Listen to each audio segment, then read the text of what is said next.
Welcome back to Coda Curious. This is where I show some tips and techniques that I've come across or figured out in Coda, and share them in this doc of mine. So today is conditional deletions or the holy shit button. This is when you want to provide your user a chance to back their way gracefully out of an accidental delete. So I like to put delete row buttons in some of my user tables. Depends on what the information is, but I find it sometimes nice instead of the person having to click on the row on the side and then hit delete. It's just like a nice UX thing.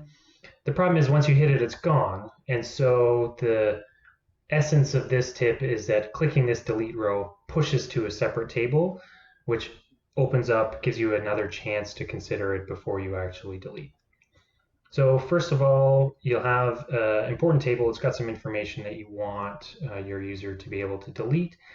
And then you create this delete table. So we'll start here. The delete table will have a row to match whatever your the display row of your important information is. So this one's text, so I've matched it down here with text. And then a button to confirm the deletion. So we'll come back to this one.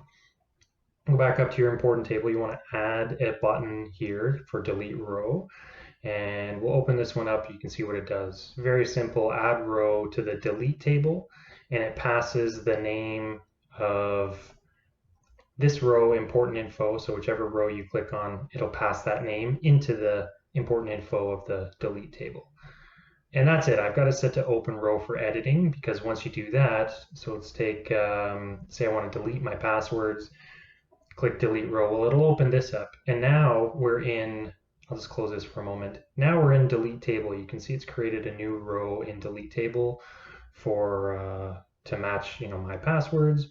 And if I open this back up, what it's saying is, are you absolutely sure you want to delete it? And it shows you which row from your important table you want to delete.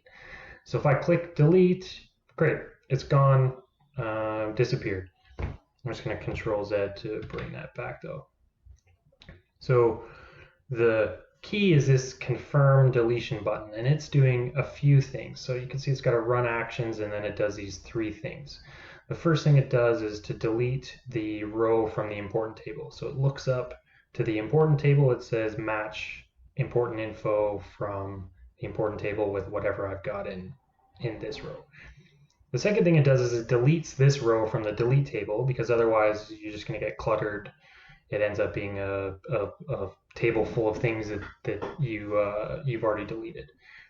And the third thing is just a simple open window. So this link here is the link to the table, and all that does is it, at the end of this process, it'll close the window down, because otherwise what happens is you hit confirm deletion and it just stays on this page.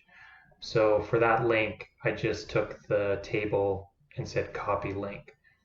And so again, what you see this does is you take, I want to delete my kid's name, delete the row, take a look. Yep, I do want to delete my kid's name, confirm deletion, and you're done.